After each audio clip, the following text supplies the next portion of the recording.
house at night. The kind of silence that isn't peaceful, it's heavy. Waiting. A child's footsteps. Soft. Careful. Like she's learned not to make noise. The faint sound of someone crying in another room. And a small voice, barely audible. It's okay. I'm here. She was 8 years old. And that was the night she stopped being a child. There are children who don't grow up. And then there are children who grow up too fast. Not because they chose to. Not because they were ready. But because their survival depended on it. This is a story about a girl who learned to disappear. But if something in your chest just tightened, if you already know where this is going, this isn't just her story. It's yours too. Subscribe, because this channel explores the psychology of patterns you've lived but never had words for. She was 8 the first time she realized she wasn't a child anymore. It was late. The house was quiet in a way that made her stomach tight. Not peaceful quiet. The kind of quiet that means something is wrong. Her mother was at the kitchen table. Hands shaking. Face hidden behind both palms. Shoulders moving in a rhythm she'd seen before. The girl stood in the doorway. Small. Barefoot. Holding a stuffed animal she was already too old for. She didn't know what to do. But she knew, somehow instinctively, that if she didn't do something, the silence would swallow them both. So she walked over. Slowly. Carefully. She stood beside her mother. Put a small hand on her arm. And whispered, "It's okay. I'm here." Her mother looked up. Red eyes. Tear-streaked face. And for just a moment the crying stopped. The girl didn't understand the problem. She didn't understand the adult world. She didn't even understand why her chest felt so tight. But she understood one thing. Someone had to be the adult in this moment. And if her mother couldn't be, then she would. What just happened in that kitchen wasn't a moment of maturity. It was a moment of role reversal. Psychologists call this premature responsibility conditioning, when a child's nervous system is forced to develop faster than their age. Here's what happens in the brain. The child's limbic system, responsible for emotional regulation, goes into overdrive. Instead of learning, "I am safe. Adults will handle this," the child learns, "I am only safe if I handle this." This rewires the entire developing brain. The prefrontal cortex, the part responsible for self-identity, gets hijacked by survival mode. And the child begins to build their personality not around who they are, but around what they need to do to keep the environment stable. This isn't a choice. It's a neurological adaptation. And once it happens, it becomes the template for every relationship they'll ever have. She learned early that needing things made life harder for everyone else. So she stopped asking. At 9, when other kids cried because they scraped a knee, she cleaned the wound herself. Quietly. In the bathroom. Door closed. At 10, when her father came home angry, she could predict it 3 rooms away. The sound of keys jangling too hard. The way the door slammed instead of closed. The heaviness of his footsteps. She'd already be in her room. Door closed. Homework done. Invisible.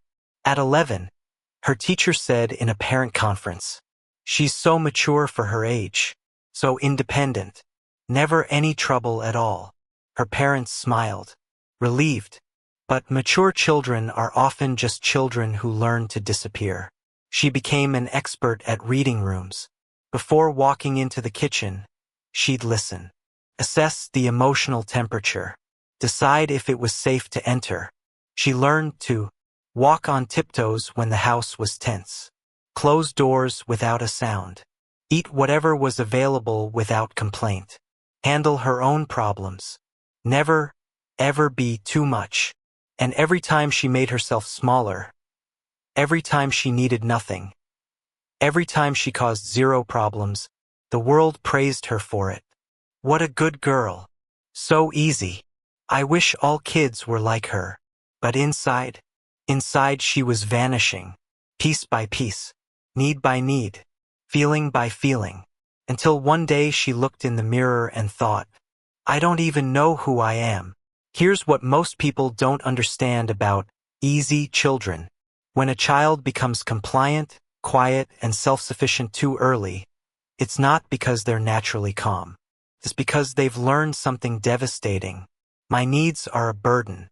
This belief gets encoded deep in the nervous system. Research in attachment theory shows that children who experience emotional neglect, even unintentional neglect, develop what's called a dismissive avoidant attachment style. They learn, don't bother anyone, don't need anything, don't be loud, don't feel too much, don't ask for help. This isn't maturity. This is emotional self-erasure. And children who erase themselves grow into adults who feel invisible inside their own lives. Adults who give endlessly but can't receive. Adults who hold everyone together but fall apart alone. Adults who don't even know what they need anymore because they spent their entire childhood pretending they needed nothing. By 12, she had become an expert at survival. She could predict moods before they happened. She could hear arguments forming 3 rooms away. She could read people's faces like weather forecasts. Other children played. She prepared. Other children relaxed. She monitored. Other children learned about themselves. She learned about everyone else. This is what psychologists call hypervigilance, the art of staying safe by staying alert. And it followed her into adulthood.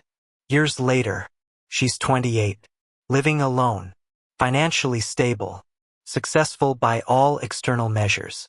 But inside, she's exhausted. Not the kind of tired sleep fixes. The kind of tired that lives in your bones. She works hard, too hard. She cares deeply, too deeply.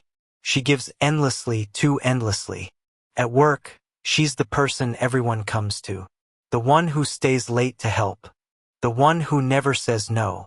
The one who holds the team together. In relationships, she's the caretaker, the therapist, the emotional anchor. She dates someone who's inconsistent, warm one day, distant the next. And instead of leaving, she adapts. She learns their moods. She manages their emotions. She makes herself smaller so they don't feel threatened. Because this is what she learned at 8 years old. Love means adjusting yourself so the other person doesn't have to. With her family, nothing has changed. Every holiday, she's the one who organizes. The one who calls everyone.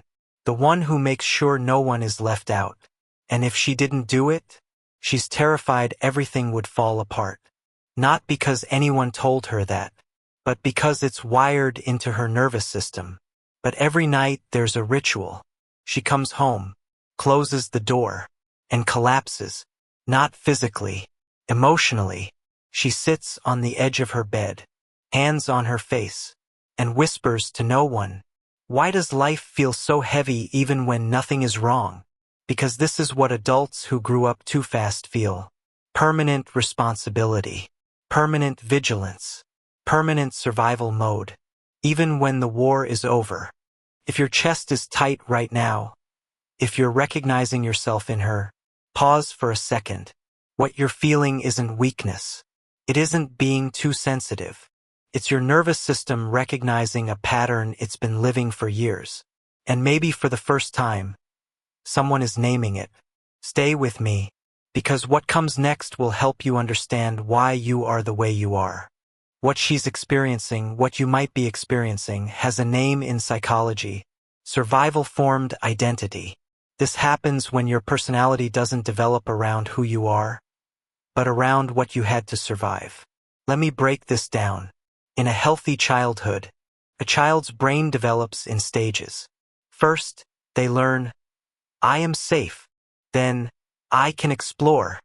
Then, I can make mistakes. Then, I can discover who I am. But in a childhood with premature responsibility, the brain skips all of that. It goes straight to, I must keep everyone safe. And the prefrontal cortex, the part responsible for self-identity, never gets the chance to ask, who am I? Instead, it only asks, what do they need from me? So as an adult, you struggle to rest, because rest feels dangerous. Your nervous system is convinced that if you relax, something will go wrong. Struggle to trust, Because you learned early that people are unpredictable. That safety is something you create, not something you're given. Struggle to say, I need help, because needing something feels like admitting you're failing. Don't know how to feel young, because you never got to be young. Don't know how to stop being the strong one, because being strong is the only role you know how to play. Feel guilty for putting yourself first, because self-care feels selfish when you were raised to believe your value is in what you do for others. This isn't personality. This is adaptation. Beautiful, painful, human adaptation. And it's not your fault. One night, she stands in front of the bathroom mirror. The house is quiet. Everyone she took care of today is asleep. She looks at herself. And for the first time in years, she doesn't recognize the person staring back. Not because she changed, but because she never got to discover who she was without responsibility in the way. Her eyes look tired, not just physically, spiritually. She thinks, I've spent my entire life taking care of everyone else. But who am I when I'm not doing that? She doesn't know, and that realization breaks something inside her. She slides down to the floor, back against the wall, knees pulled to her chest, and for the first time in years, she cries, not quietly, not carefully, not like someone afraid of taking up space.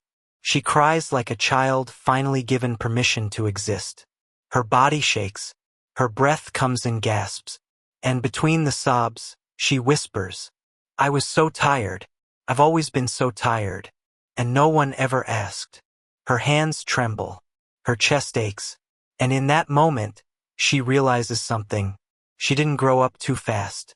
She was forced to survive too early. And there's a difference. A huge, devastating difference. What she's experiencing in that moment is what trauma therapists call the collapse. It's the moment when the nervous system, after years of holding everything together, finally lets go. Not because it wants to, but because it can't hold anymore.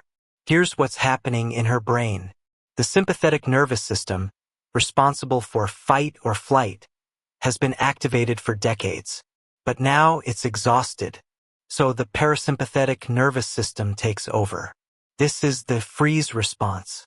The body shuts down, not because it's broken, but because it's trying to protect itself from complete burnout. And here's the part most people don't understand. This collapse isn't the problem. It's the beginning of healing, because you can't heal what you don't acknowledge. And for the first time, she's acknowledging the weight she's been carrying. Healing doesn't mean becoming someone new. Healing means finally meeting the parts of you that never got to be seen. The child who disappeared to keep everyone else together. The teenager who carried responsibilities that destroyed her adolescence. The adult who still doesn't know how to unclench her jaw. You don't need to become stronger. You've been strong your entire life. What you need now is permission. Permission to rest. Permission to need things. Permission to not have all the answers. Permission to be held. You need permission to finally just be. She stays on that bathroom floor for a long time.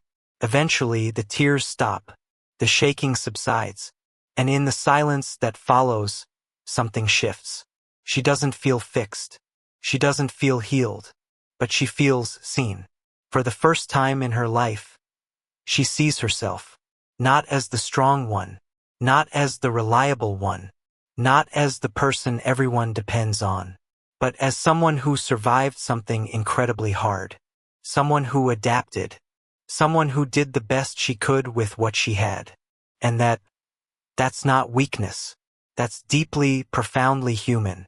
If the story felt familiar, if pieces of it felt like they were written about you, it's because thousands of us lived versions of it. Quietly, invisibly, thinking we were alone. But we weren't alone. We were just taught to disappear. You didn't grow up too fast. You were asked to survive too early. And survival isn't a personality. It's a wound. But wounds can be understood. And when they're understood, they lose some of their power. You don't need to fix this. You need to see it. And now you do. If any part of this resonated with you, If you recognized yourself in her story, subscribe. This channel is dedicated to documentary psychology. Stories that explore the patterns we live but were never given words for. Every week, a new story, a new pattern, a new understanding. This is your space for comprehension, not correction. You're not broken, you're adapted, and you're not alone anymore. Welcome.